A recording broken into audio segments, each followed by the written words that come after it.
I'm standing here today, somewhat embarrassed and absolutely upset on something that happened this past weekend.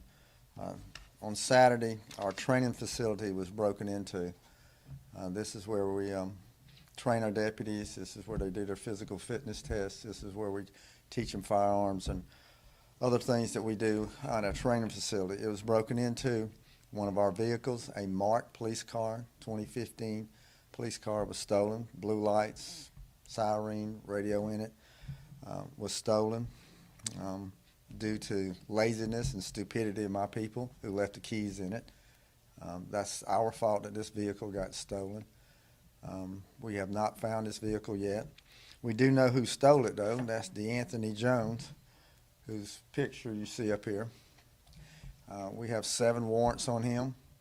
We're actively looking for him. He was the one responsible for breaking in and stealing our vehicle and driving our vehicle away. We're actively looking for it throughout South Carolina and beyond. We have not had any sightings of it since this past weekend.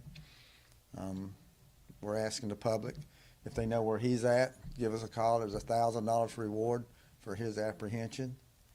You can get $1,000 real quick. Just tell us where he's at. He's very noticeable. If you'll see the tattoo up underneath his eyes, it made him easily recognizable when we were able to get some surveillance pictures from the theft. But what upsets me, in addition to the fact that our vehicle got stolen and our place was broken into, is why he's out. Why is he even on the street? It's our fault because the vehicle had the keys in it. I'll take responsibility for that. That's on us. But why was he out in the first place? His record is atrocious. And his record goes back all the way to when he was a juvenile and beyond. 2014, arrested and convicted of attempted armed robbery. Another arrest, 2016, armed robbery with a deadly weapon. Another charge, kidnapping, convicted, 6 years suspended for 3 years probation. Not even a year later, he's picked up violation of probation. He demonstrated that at that time he's not going to conform to the rules. He was out again. 2017, arrested again for armed robbery, convicted again, put back out on probation. Then the city of Columbia gets him. In 2017, multiple car break-ins, stealing from cars. It goes on and on and on. But probably one of the worst things, though, that hits me the hardest is that during the riots that we had 3 years ago, he was arrested for participating in the riots. He was arrested for burglary twice, violent crimes, for 2 break-ins that he did during the riots. Looting, malicious injury, possession of a weapon during a violent crime. This is during the riot 3 years ago. When you look at those charges and these charges that he already had and the convictions he had, you would think that he's going to go to jail. He's going to be off the streets. But no, that did not happen. March of this year and April of this year, looting, dismiss. Burglary, second degree, violent, dismiss. Malicious injury, dismiss. Petty larceny, dismiss. Possession of a weapon during a violent crime, dismissed. Burglary, second, dismissed. Looting, dismissed.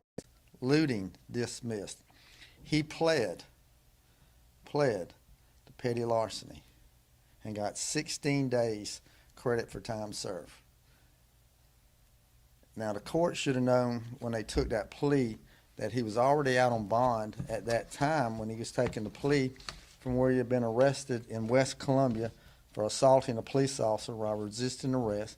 That occurred in 2022. And then on May 3rd, 2023, he's charged again with malicious injury and assault and battery 3rd degree. Out on bond, and they're allowed, the courts, he is allowed to go in there and plead to the smallest thing that you can plead to and just get out.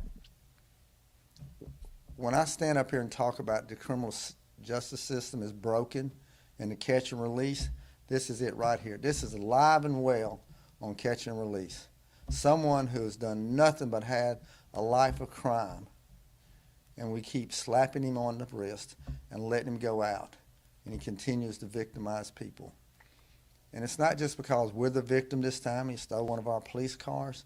It's the fact what he's out here doing. Total disregard for anybody, any laws whatsoever. But we allow him just to beat the system and stay out. Where is the accountability? When people ask, why do we have so much crime? It's because nobody's held accountable. Absolutely nobody's held accountable for the crimes that they commit. And they continue to go out here and victimize our community. So I'm asking for help from our Richland County community. Let's put his butt back in jail. And then I'm going to go to all the court hearings, and I'm going to stand there, and I'm going to let these charges get dismissed with me standing there. That's what needs to be done. The pressure needs to be put so these charges like this that happened 3 years ago during the riot, there's absolutely no reason for those charges to be dismissed, and he gets a slap on the wrist. He needs to be in jail.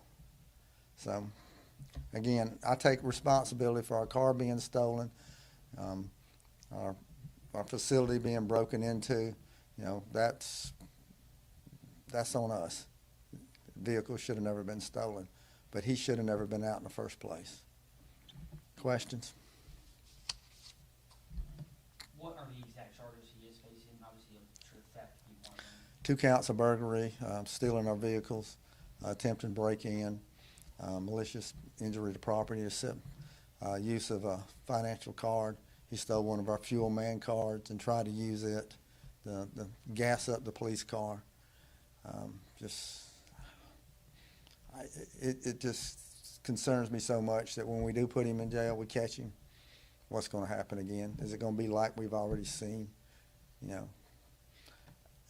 I don't think this community has forgot about the riots that happened a little bit over 3 years ago and the destruction that people were involved in. And here he is part of it and not be held accountable for it. That's absolutely awful. Right? Does RCSD track all of their vehicles, and if so, what was the situation with this in particular SUV? What do you mean track? Well, I know in Lee County they track every single one of their squad cars. This was an old car. This was not a car that was on the road. It was at our range. It was just used there, so it wasn't a vehicle that's driven out on patrol every day. But it's still a marked car, so there's no tracking system in this vehicle. Our newer cars do. We're able to track them and be able to find out, but this is one of the old cars. You mentioned that fuel card. What else was in that vehicle that he potentially made out with? I got a ballistic vest, one of our ballistic vests that has a sheriff's badge on it. You know, it's got blue lights, it's got a siren. The radio doesn't work anymore. We were able to remotely disable that. You know, I've had people say, well, why are you talking about this? We didn't want the community to not know that we got somebody out here with one of our vehicles. I don't know what he'd do with it. I don't know if he would stop and sexually assault somebody. We don't know, but I think our community needed to know that it's been stolen. That's why we released it yesterday as soon as we found out and was able to determine what was going on. And then